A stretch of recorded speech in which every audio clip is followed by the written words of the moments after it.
It has been 1 week since I had COVID, and I don't have any symptoms anymore. I do now have a normal cold, so I'm just thriving here. It's times like these that make me appreciate having 2 working nostrils. Welcome to Week in Weird. Multiple fights break out at Knott's Berry Farm. Prompts police response, early park closure. I would call Knott's Berry Farm the most magical place on earth, but that tagline's kind of already taken by another amusement park. At the very least, Knott's Berry Farm is supposed to be a very family-friendly atmosphere, a very nice place where people go to relax, enjoy some rides, probably not get beaten up. Knott's Berry Farm closed early Saturday night after a series of fights broke out inside the theme park, prompting a police response. According to Buena Park Police Department, officers responded to reports of multiple fights at the park around 7:30, after several 911 calls, as well as being notified by security at Knott's Berry Farm. Apparently at the time people were reporting that they were hearing gunshots, but there was no evidence that there were actually any gunshots. Several people were questioned by police, including victims who suffered non-life-threatening injuries, though it's not clear yet if any arrests have been made. Now, what we do know is that apparently these fights were started by teenagers, and because of this, Knott's Berry Farm has started a new requirement where teenagers have to be accompanied by adult chaperones on weekends. The policy requires guests who are 17 years old or younger to be accompanied by a chaperone who is at least 21 years old. This was multiple brawls in one day. On the topic of intense battles, we get this article from BuzzFeed. A McDonald's and Dairy Queen in Missouri are having a sign war, and things are getting real messy, real fast. See, I would have said like real heated, because they're food. These images were all initially tweeted out by a local, and not reported on directly by BuzzFeed, which gives them slightly more legitimacy. So McDonald's apparently fired the first shot saying, "Hey Dairy Queen, wanna have a sign war?" Dairy Queen fired back, "We would, but we're too busy making ice cream." This might be a subtle dig at the fact that McDonald's ice cream machine's always down. McDonald's says, "Wow, salty, like our world-famous fries." Apparently one of the local banks decided that they wanted to get in on the action, and they said, "Don't be salty on our account." Like a bank account. Dairy Queen then told McDonald's to behave themselves, or they would flip them like their blizzards. McDonald's fired back that their ice cream makes itself, to which Dairy Queen responded, "You mean it actually works?" Shocker. They did make the McDonald's ice cream machine joke. They're just as unoriginal as me, wow. A Mexican restaurant decided to get in on the action, and with their lovely homemade sign they wrote, "Nacho average sign, P.S. we have fried ice cream."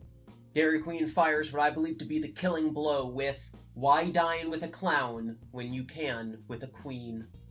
What I think that this sign war shows is that there are no limits to human ingenuity. Even if you work at a dead-end job at a local fast food place, you can still flex your creative muscles and come up with bad puns. Our next story comes to us from Yahoo News.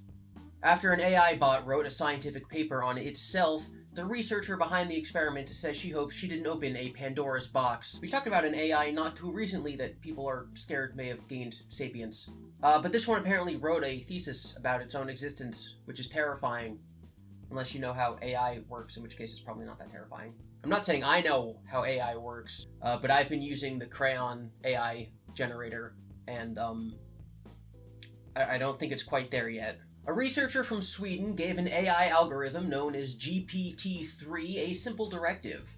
Write an academic thesis in 500 words about itself, and add scientific references and citations inside the text. After a successful experiment, they decided to do a whole research paper, not just 500 words, which is like 3 paragraphs. Now, if you scroll down to the bottom of the article, you can see deep down that the people don't think that the AI is actually sapient at all. Experts say that technology has not yet advanced to the level of creating machinery resembling humans. Basically, the way that all this AI stuff works is it just takes a lot of input data and then kind of copies it into the patterns that it detects. So it's taking other research papers that it's read and then it's organizing words into a similar pattern that it's seen before. Because it knows what it is based on data that it's been given about itself, it's able to do that in the pattern of a research paper. It's basically just making an outline. It's not like it knows what it's writing. We are not nearing, like, Terminator levels of AI intelligence.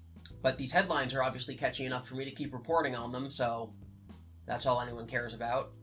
This next story has my blood boiling, and not just because the guy who got cheated has the same name as me. There's this athlete, his name was Devin Allen, and he was one of the runners at the World Athletics Championships. Instead of skimming through this whole article, I'm just going to give you a brief recap and then go into the strict numbers that it talks about. Basically, the way that these races start is that somebody fires a starting pistol, and it makes a loud bang sound, and once they fire the gun, you're allowed to start running.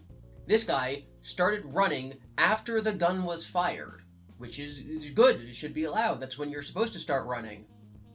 Allen reacted within 0.09 seconds of the gun being fired. So 0.09 seconds after it was shot, he started moving. The rules only allow you to start moving 0.1 seconds after the sound of the gun.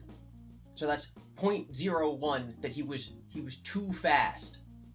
And the reason for that rule is that theoretically, human reaction time doesn't allow you to react faster than 0.1 second. So the fastest a human could possibly react is theoretically 0.11 seconds. So if anyone moves before that time limit, then they didn't actually react to the sound of the gun, they just guessed when it might be fired, which gives them an unfair advantage. The problem with this rule is that not everyone thinks that that's actually true, and that some people might actually have the ability to react faster than that, especially if they've been training their entire lives to react faster than that. Meaning that either this guy did cheat, or he was disqualified for being too good.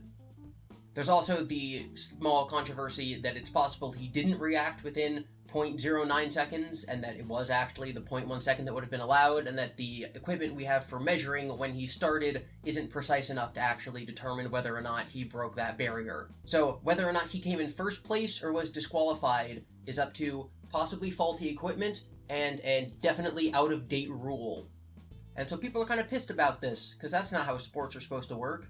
Thank you for watching this episode of Week in Weird. The names you see scrolling by are, of course, my patrons. Now, while we end the video here on this end slate, I actually wanted to update a story. Well, not really a story. I wanted to update a topic I talked about last week.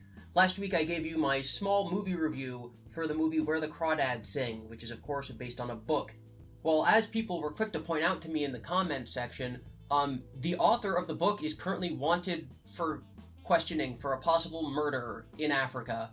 The author of the book is like 70 years old, and she worked on an elephant reserve, nature reserve, in Africa for many years. And apparently they have her being quoted, or like in an interview, saying that she would want to like kill poachers. And during the filming of a documentary near her nature reserve, there was gunfire, and then they found a dead poacher. So the government of Zambia wants her for questioning in the murders of poachers that took place around their elephant sanctuary. Despite this, there's literally no evidence that she ever did anything wrong, and she lives in America, and we're not about to extradite her to Zambia, so nothing's gonna actually happen. But this has caused a minor controversy with people who don't want to support the movie, because the author maybe killed some people.